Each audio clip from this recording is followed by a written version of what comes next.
ভূমিৰ যিটো অধিকাৰ এইটো মানুহৰ জন্মগত অধিকাৰ।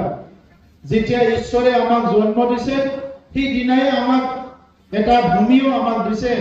যদি ভূমি নহলে আমি ক'ত থিয় হ'ম, ক'ত আমাৰ সংসাৰটো চলিব? এই ভূমি আছে কাৰণে আমাক ঈশ্বৰে জন্ম দিছে। কিন্তু বিভিন্ন কাৰণত এই ভূমি আপোনাৰ নিজৰ নামত এক টুকুৰা ভূমি আপুনি পাবলৈ সক্ষম হোৱা নাছিলে। আৰু এই সমস্যাটো আজি নহয়, যোৱা 30, 40, 50 বছৰৰ পৰাই এই সমস্যাবিলাক আমাৰ মাজত আছিল।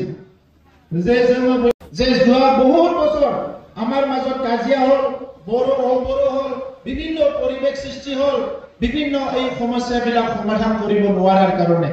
হয়, আগত যিসকলে চৰকাৰ চলাইছিলে তেখেতসকলে ৰাস্তা পদূলি ঠিকমতে বনোৱা নাছিলে, মাটি বাৰীৰ সমস্যাটো গুৰুত্ব দিয়া নাছিলে।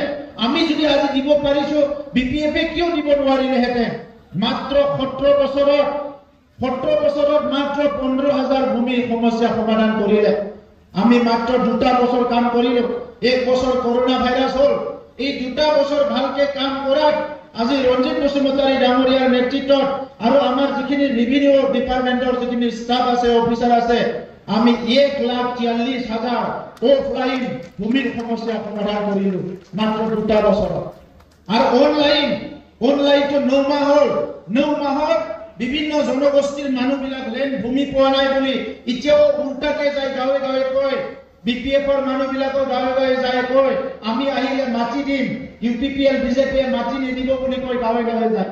কিন্তু 17 বছৰ ৰাইজে তেখেতসকলক দিছিলে, সেই সময়ত কামটো কৰিব নোৱাৰিলে।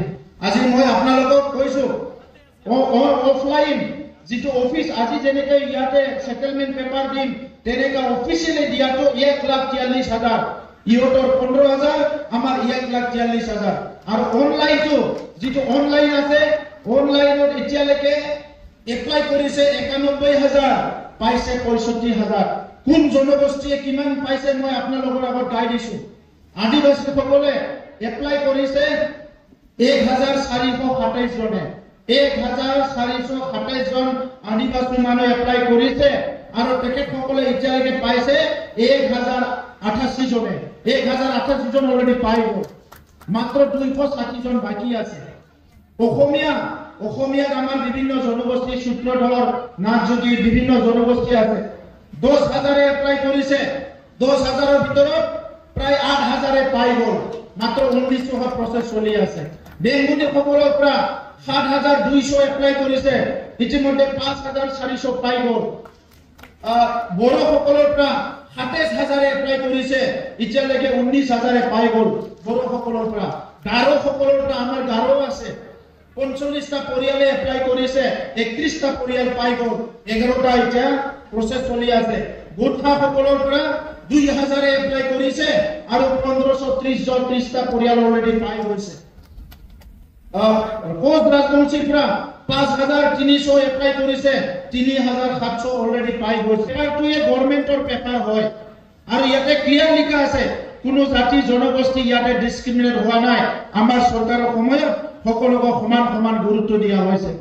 এটা সময়ত BPFৰ সময়ত এইটো আছিলে যে যিটো মাটি কিনিলে যদি সেটেলমেন্ট ল'ব লাগে, যিমান মাটিৰ দাম হয় সিমানে পইচা দিব লগা হৈছিলে। এতিয়া আমাৰ দিনত যদি মাটি 1 বিঘা মাটি সেটেলমেন্ট কৰিব লাগে মাত্ৰ 1,000 টকা চৰকাৰৰ আপোনালোকে ফিজ দিব লাগিব, মাত্ৰ 1,000 টকা। আৰু 1 বিঘাতকে কিমান ওপৰত কিনিব? যদি 20 বিঘা কিনে প্ৰথম 1 বিঘাত 1,000, বাকী বিলাকত 100 টকা দিব লাগিব। তাৰ মানে কিমান হ'ল? আপোনাৰ 3,000 টকা হ'ল যদি 20 বিঘা মাটি কিনে সেটেলমেন্টৰ কাৰণে। আগতে কি আছিলে? যদি আপুনি 20 বিঘা মাটি কিনিছে, 1 লাখ কৰি পাৰ বিঘা কিনিছে, সেটেলমেন্টতে 1 লাখ, তাৰ মানে 20 বিঘা মাটি কিনিলে 20 লাখ টকাত কিনিলে চৰকাৰক 20 লাখ ফিজ দিব লগা হৈছিলে, যিটো নেকি আজি অনলি 3,000ত আপোনাৰ সেটেলমেন্ট হৈ যাব। চৰকাৰৰ একমাত্ৰ উদ্দেশ্যটো এই সময়ত আমি ভাবিছিলো যে ইয়াত শান্তি প্ৰতিষ্ঠা কৰিব লাগে, কাৰণ সেই সময়ত মানুহৰ মুখত একো কথা নাছিল, খালি নিৰাপত্তা, শান্তি। আজি শান্তি আহি গ'ল, নিৰাপত্তা চবে পালে। ইয়াৰ লগত প্ৰায় 2 লাখতকৈ বেছি পৰিয়ালৰ মাটিৰ সমস্যা সমাধান হ'ল। 2,62,000 ঘৰ নিৰ্মাণ কৰা হ'ল। প্ৰধানমন্ত্ৰী আৱাস যোজনা গাঁৱে গাঁৱে আজি জেজেএমৰ পানী পালে বিভিন্ন সমস্যাবিলাক আজি সমাধান হৈ গ'ল। তো সেইকাৰণে আজিৰ সময়ত যিটো পৰিৱৰ্তনৰ কথা 2000 যিটো BPF কৰিব পৰা নাছিল, ইয়াতে আৰু ডাঙৰ পৰিৱৰ্তন কি লাগে? স্বাধীনতাৰ 70 বছৰত 78 বছৰত আপোনাৰ নামত যদি 1 বিঘা 1 কঠাও মাটি নাছিল, আজি ইয়াতে 18টা পৰিয়াল 1800 পৰিয়ালে নিজৰ হাতত মাটিৰ কাগজ লৈ ঘৰলৈ যাব। এইটোৱে পৰিৱৰ্তন। আজি যে ৰাতি 12টা বজাত আপুনি ঘূৰিব পাৰিছে, এইটোৱে পৰিৱৰ্তন। আজি যে আপোনাৰ স্কুলত মাষ্টৰ আহিছে, এইটোৱে পৰিৱৰ্তন। আজি যে আপোনাৰ পৰীক্ষা ৰিজাল্ট ভাল হৈছে, এইটোৱে পৰিৱৰ্তন।